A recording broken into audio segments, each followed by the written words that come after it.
Bismillahirrahmanirrahim. Assalamualaikum warahmatullahi wabarakatuh. Perkenalkan, nama saya M. Rafli Azriansyah dari kelas 4D akan menjelaskan codingan atau output nanti atau hasil OpenGL-nya, hasil bentukan gambar 2D atau 3D yang akan saya jelaskan nanti ya. Nah, ini untuk mata kuliah untuk UAS praktikum grafik komputer. Nah, jadi pada kali ini saya akan menjelaskannya. Oke, langsung ya. Ini codingannya. Ini codingan untuk yang soal pertama, yang ini yang gambar 2D. Gambar 2 dimensi.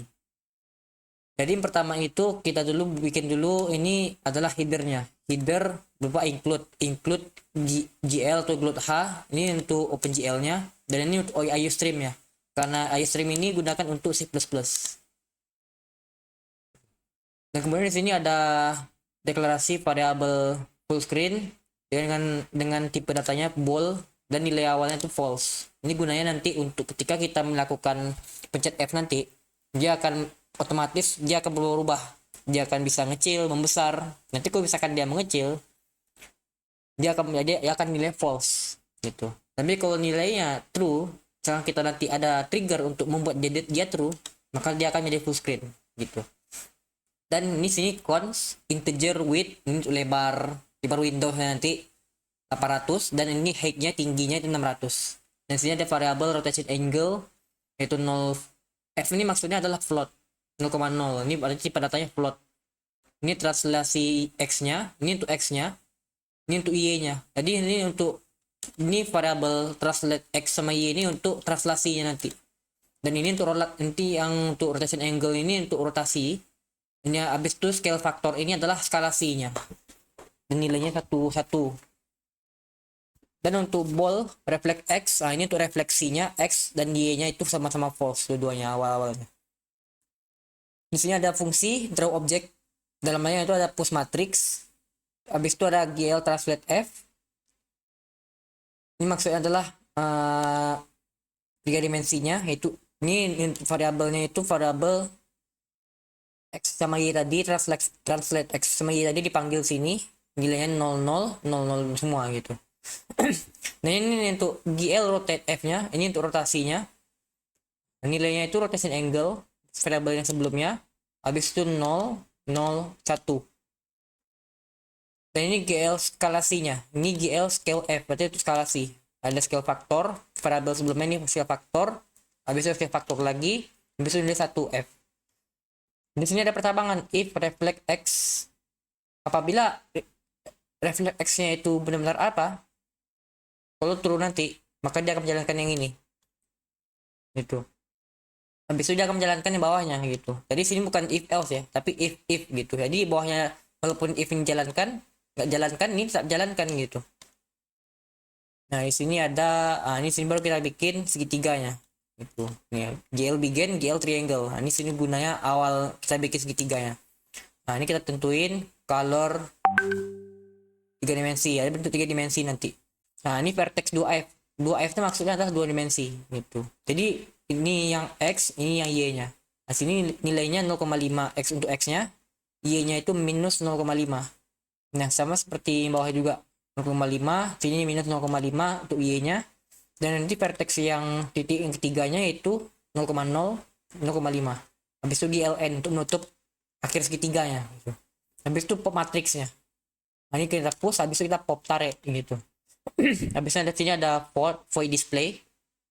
Void display ini gunanya untuk ini untuk tampilan aja sebenarnya. Nah, di sini kita panggil fungsi draw object tadi yang untuk ini semua yang tadi. Nah, yang ini untuk refleksi itu apa? Masuknya saya panggil sini semua. Habis itu gue swipe buffer untuk menghilangkan buffer. Habis itu void reshape. Reshape itu gunanya untuk membuat pembuatan ukuran jendelanya itu, untuk ukuran jendelanya itu. Sini ada parameter W sama H. Wake atau height ini. Nah, di sini ada void keyboard. Nah, void keyboard itu gunanya untuk apa? Void keyboard ini seperti soal yang diminta oleh asisten dosen. Di sini kita nanti akan melakukan yang namanya itu translasi atau transformasi 2D lah gitu. Nah, sebelum transformasi 2D itu juga nanti disuruh juga kita itu nanti ketika mencet F, dia akan full screen layarnya, full window-nya gitu. Nah, sini ada beberapa codingannya. Kita pakai switch case sini. Gitu. Ini case 27, exit 0, berarti break. Kenapa setiap kali case itu ada break supaya tidak berjalan di bawahnya. Nah, kalau kita nggak pakai break di bawahnya, semua kondisi di bawahnya akan berjalan juga. Padahal seharusnya kalau switch case itu harusnya dia berhenti kan. Makanya di sini kita gunakan break. Nah, di sini case F. Habis itu case F besar supaya cari aman aja gitu. Supaya nanti misalkan kita pencet F gak kepencet gitu. Rupanya kita harus caps lock gitu kan. Nah, maka sini ada dua F, F kecil, F besar. Cari aman aja. Bisa pakai percabangan di sini. Nah, ini untuk full screen-nya. Berarti di sini kita pencet F. Habis itu kita tentuin nanti Windows-nya jadi ngecil. Ukurannya berapa. Nanti full screen-nya jadi apa? Jadi false di sini. Itu. Nanti ini gunanya untuk men-trigger. Jadi if full screen ini, percabangan ini atau yang case F ini semuanya sampai sini, ini gunanya untuk men-trigger nanti misalkan kita full screen-nya benar-benar true, dia kan nanti mengubah jadi false. Nah, misalkan tidak, misalkan sini false, dia akan jadi true di sini. Di trigger gitu. Dibalikkan. Nah, kan ada break terus ini gitu. Nah, di sini case A. A itu gunanya kalau kita gunanya untuk merefleksikan nanti. Nanti kita contohkan nanti hasilnya. Nah, reflect X. Awalnya X itu kan false semua. X sama Y itu false. Reflect X ini awalnya false. Alias tidak terrefleksi kan awalnya. Nilai awalnya. Nah, ketika kita pencet A, case A katanya di sini. Ketika kita pencet A, dia akan nilai kebalikannya. Nilai kebalikan tadi false apa? True. Nah, maka di sini akan nilai akan jadi true. Gitu. Begitulah terus gitu. Kita akan pencet A terus, dia akan berubah-ubah. False, true, false, true, false, true. Itu gunanya pemicu yang saya bilang tadi.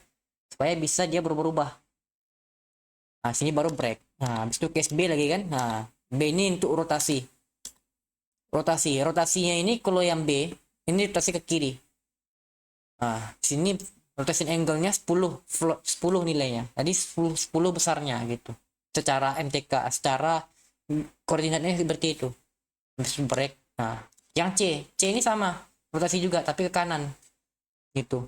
Nah, karena ke kanan jadi kebalikannya. Kalau ke kiri kan plus ini. Kalau kanan dia minus. Kayak ke kiri kan gitu. Kanan maksudnya. Habis itu break. Nah, habis itu case D. D ini gunanya untuk skalasi, memperbesar, memperkecil. Nah, tapi kalau D ini skalasinya mengecil. Gitu. Nah, jadi scale faktornya berkurang sini. Karena dia ngecil berkurang. Minus sama dengan 0,1. Jadi kurang terus sama 0,1. Gitu. Jadi nanti di sini ada percabangan. Nah, supaya nanti apa? Terlalu kecil kali, ada batasannya. Pakai if di sini supaya aman. If scale faktor kurang dari 0,1, udah terlalu kecil nih gitu. Maka dia akan mencegah skalasinya sampai 0 lah di sini kan. Habis ini kita break. Tuh. Nah, case E. Case E ini skalasi juga tapi membesar. Jadi di sini plus, kalau membesar plus. Nah, habis itu break. Nah, terus bertanya-tanya mana yang refleks apa? Translasinya mana? Translasinya ini ada di fungsi special key. Case glued key up, glued key down. Jadi ini kunci. Kalau up itu ya panah atas, key down itu panah bawah, left itu kiri, kanan. Gitu. Jadi nambah itu kalau ke kiri sama bawah itu dia negatif atau berkurang terus. Tapi kalau ke atas sama kanan jadi positif gitu. Nah, ini baru kita panggil di fungsi utamanya supaya bisa berjalan semuanya. Nah, sini ada group init, ini displaynya, habis itu ini Windows size-nya itu dari sini besarnya. Tuh. Keyboard special key panggil semua di sini. Special function, special key. Jadi special function ini dipanggil fungsinya di sini supaya bisa dijalankan nanti. Nah, sini keyboard function. Keyboard function ini guna nanti di sini tadi. Panggil sini supaya bisa nanti dipakai keyboardnya. Clear color supaya warnanya ada. Main loop supaya nanti Windowsnya ada terus ini gunanya. Return null. Kenapa ada return null? Ingat ini dasar. Kalau dasar dari misalkan ada fungsi yang menggunakan integer di sini, maka dia harus mengembalikan nilai menggunakan return di sini. Jadi kalau di sini void, maka nggak perlu kita pakai return. Gitu. Nah, coba kita jalankan outputnya. Nah, Ketika saya pencet ISC, dia akan keluar. Ketika saya pencet, ya, kita jalankan lagi, kita F, nah, dia akan menjadi besar. Kita F lagi jadi kecil, itu bisa sebaliknya. Nah, sekarang kita misalkan mau translasikan, kita geser ke atas. Kalau geser ke atas tadi kita pencet panah atas, nah, dia geser panah bawah, kiri, kanan. Nah, bahkan sini berhasil kan. Habis itu A itu gunanya tadi untuk refleksi ya. Nanti dia itu berefleksi, mantul kan. Nah, jadi dia mantul kan, bertukar dia. Awalnya ke atas, ke bawah gitu. A. Ketika kita pencet B, dia berotasi ke kiri kan. Nah, ke kiri. Kalau C, ke kanan ya. Nah, kalau D, itu tadi apa? Skalasi, dia mengecil. Nah, mengecil. Kalau E apa? Dia membesar. Nah, ini fungsi ya. Nah, ini untuk gambar 2D-nya. Oke, ini kita dapat gambar 2D, kita lanjut ke penjelasan mengenai gambar 3D. Gambar 3 dimensi. Ini kita bikin nanti tentang 5 segitiga. Gitu. Yang pertama, di sini ada header lagi ya tadi ya. Headernya. Kita jalankan dulu nih, supaya aman nih. Jalan. Nah, di sini kita headernya ada include GL hanya untuk OpenGL. CMAT ini sebenarnya CSLib ini library untuk penggunaan matematika di sini. Supaya lebih aman aja. Ada tambahan lah library. Nah, di sini full screen sama ini sepertinya ini untuk memicu. Ini untuk memicu nanti. Ini window width sama height ini untuk besar Windows-nya nanti. Ini besar window ini.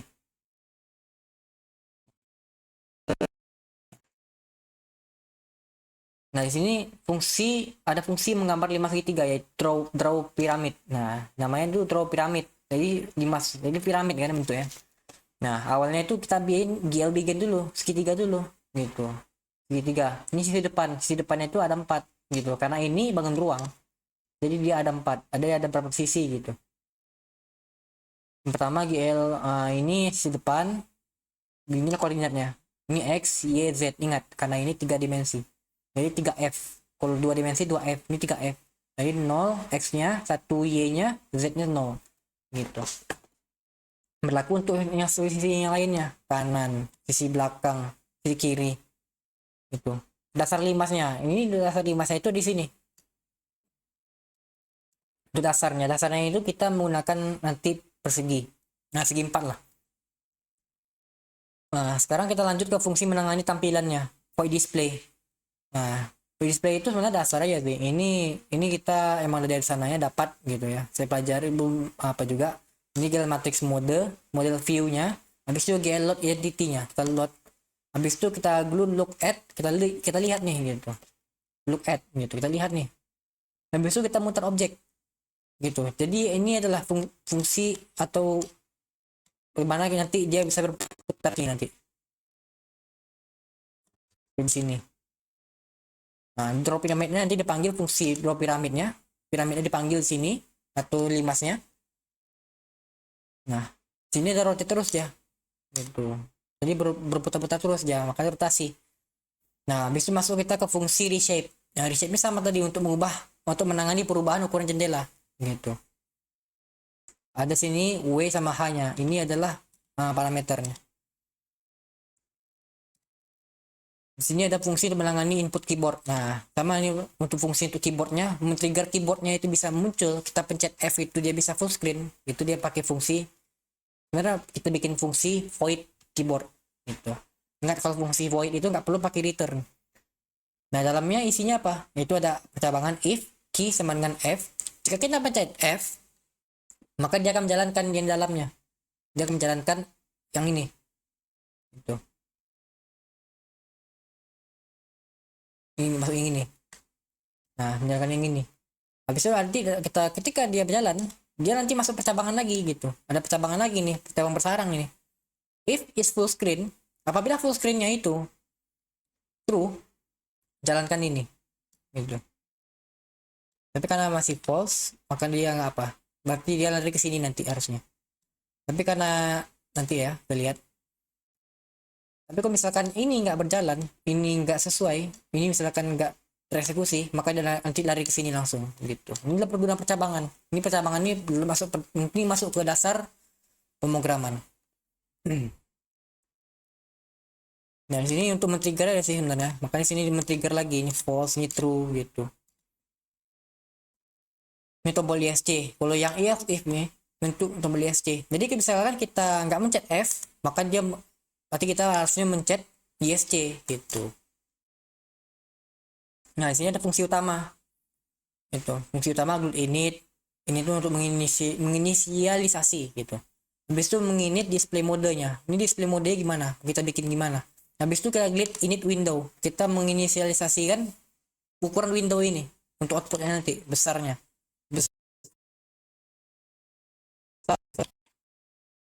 Glute create windows. Nah, create window ini gunanya untuk membuat windowsnya. Habis itu init display function, kita display kan, kita tampilkan. Tampilkan apa? Tampilkan void display. Ini kita tampilkan.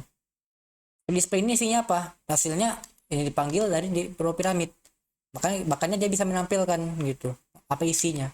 Sebenarnya kunci itu di display ini.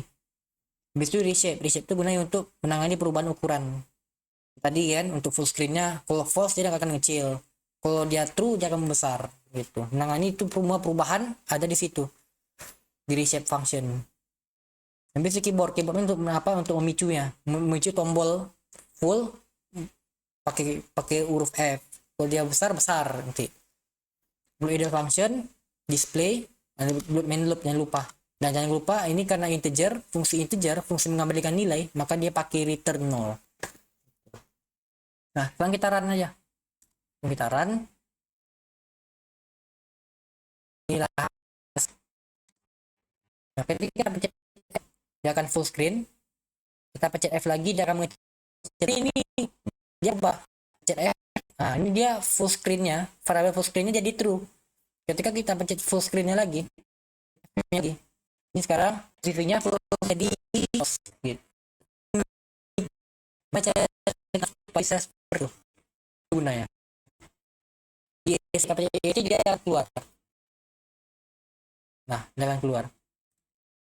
Nah, begitulah demikian penjelasan codingan dari kami. Apabila dari saya pribadi, saya mungkin meminta maaf pada asisten dosen. Mungkin apabila saya penjelasannya mungkin agak cepat. Saya mohon maaf. Assalamualaikum warahmatullahi wabarakatuh.